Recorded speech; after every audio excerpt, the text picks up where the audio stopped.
Hi everybody, welcome back for another episode of The Rosey Life. So today's video is going to be a little bit different, and I want to talk about specifically what Neville Goddard talks about of you won't have to lift a finger to make it so, that little or literally no effort is required for your manifestation to come to you. But before we get started, if you haven't subscribed to my channel, please do so. And thank you so much for all of you who have subscribed to my channel and are leaving comments and liking my videos. I love you guys so much as I'm growing this channel because I would love to do this all the time, full time. And in my coaching practice, I love working with people and helping. And also, if you haven't watched my announcement video, I made two podcasts this last week that are excellent. One is Everyone Is You Pushed Out, and the other one talks about how to get into the state with an excellent executive producer, director, Broadway actor, and he talks about how he would get into the different characters and he would embody those different characters. So it was really helpful, wonderful information. Okay, so I'm going to leave the link below for my podcast and all of that below. All right, so let me get back to what Neville Goddard talks about, that no effort is required and you won't have to lift a finger to make it so. So when I read that, a while back, it went in one ear out the other, I'm not going to lie. And I thought, effort, no effort, okay, cool. But I didn't really get it until I started practicing more, reading more, studying more, and understanding what this really means. No effort, think about it. You don't have to lift a finger at all. In other words, all you have to do is think. You just have to think what you want, and that's it. That means you don't have to do a thing. So when you really have faith in yourself, you have faith in the process, you have faith in the God within you. Faith means blind. It's blind faith. You don't have any proof. You have zero proof. You have zero knowledge, proof that anything is there. You just believe. Now, for a lot of people that is difficult, and it makes sense. I'm going to tell you why it makes sense. Because the ego, the little mind, it loves proof. It thrives on proof. It feeds on proof. It wants proof. It wants to see, okay, show me the money. Show me the steps. How am I going to get there? So every time anyone is saying, I want to believe, but I can't, this is what's happening. The ego is stepping in and saying, I want proof. Show me how this is going to happen. Because until I get that, it's almost like a fixation. Until I get that, I can't let this become true. I can't let go of this. I can't allow. I can't have faith. I can't believe. It's all of that. So what I see a lot of people do, and me included, what I used to do is constantly look for another YouTube video, another book, another technique, talk to another person, get on another Facebook group, write, whatever, Reddit, all of this. There's so much information out there, and I'm so happy that there's information out there, but at some point you have to test it, like Neville says. Well, testing it, if you think about when you take a test at school, you got to study. You got to study everything. Let's say you had to have a math test, right? Not my favorite in the past. But let's say that you had to study for a math test. Well, you got to study. You had a few weeks or a few months or whatever. It's your final, right? Well, you don't get to walk in there with all the examples of every question that is going to be on the test. You have to study it. You have to practice all the different equations. You have to study, you have to practice this until it comes into your mind and you're like, okay, I know this, I'm ready, I know it. And then you sit down and you take your test. And then you start feeling out everything and you feel like, oh, do I know this, do I not know this? And you start doing all your math problems and you feel somewhat confident in some of it, and maybe you question in others, or maybe some of you walk out and you're like, score, I knew all of the questions. That was so easy. Whatever it is, right? At some point, you are tested on your knowledge that you learned in any class. And this is from when you're kindergarten all the way up until you're in college. And then some, right? You are always being tested on your knowledge, right? Because testing is what is used as proof that you know it, right? This is how you graduate. This is how you're able to get a degree.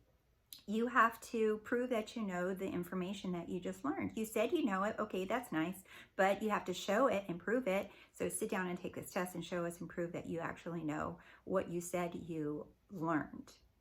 So this is what Neville talks about, tested, right? At some point, you got to put the books down. You got to put the videos away. You got to stop watching YouTubes. Stop looking at other people's success stories.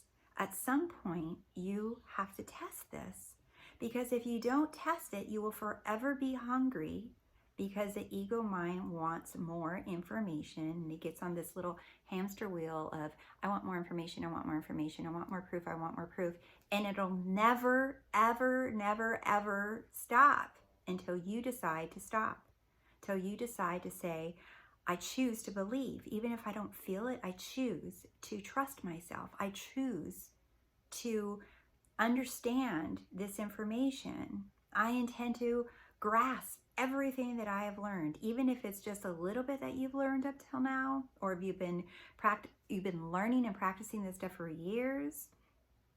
You have to test it, because testing it produces results. Testing it produces evidence for you, and when you have evidence, man, it feels good.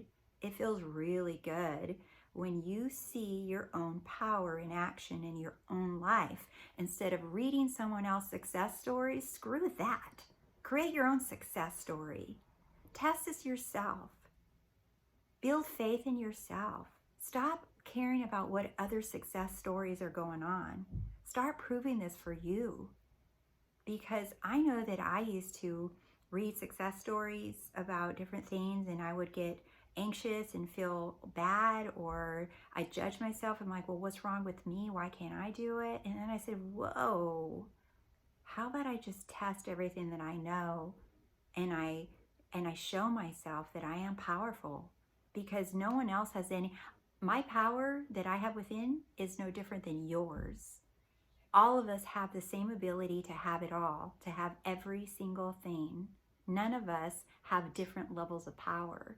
What we all have is the ability to believe and test different things. So in my Facebook group this morning, actually, I asked and had challenged everybody to drop everything. Stop fixating on groups and comments, on YouTube videos, on techniques, on books, asking people for their advice, all of it, and sit back and start with just a few minutes of silence. Because in the silence are all the answers that await you, all the answers that you have about understanding concepts, about understanding how everything is waiting for you in the silence, waiting to give you the answers that you desire. And all you have to do is go within, sit down for a few minutes, and close your eyes, and start being comfortable with the silence. Start being comfortable and saying, I trust myself. I choose to believe in myself. It's safe to believe that my desires are fulfilled. It's safe for me to feel loved.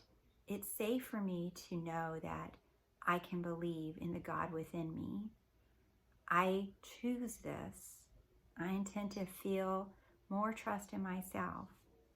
Put the social media away, put the books away, and just say, now what I want to do. No effort is required means no effort. It doesn't mean thousands of affirmations a day. It doesn't mean you have to feel something morning, noon, and night. It doesn't mean that you have to become possessed by your desire. There's so many techniques out there And they're just there to show you that these are all options, but none of them are required for you to manifest anything, because there's no effort required at all. None. I think I was reading a book on, I can't remember now, and I don't like not quoting books, but just pop into my mind. I think it's about the life of a yogi, I want to say, might be quoting it wrong, but it was talking about how if you are still trying, if you are applying any effort to receive your manifestation, that means that you still have not embodied your infinite self. So until you stop trying and you stop putting effort, meaning thinking, techniques, forcing, reading, asking, until you stop doing that, you are still efforting. You're still trying to make something happen. But it's not you that's making this happen. It is the God within you that's doing all the work. Your only job is to select what you desire and to move out of the way and allow God to come in and bring this to you, because it's literally there waiting for you. I hope that this video is helpful, and I challenge you to sit back, just do it for a day. Just do it for the day and see how it feels. And if you can, do it longer. Do it for 5 days. Take a break from all of it. Start trusting yourself. Like and comment below and let me know if this video was helpful. And I wish you all your desires to come quickly and effortlessly. Bye, my loves.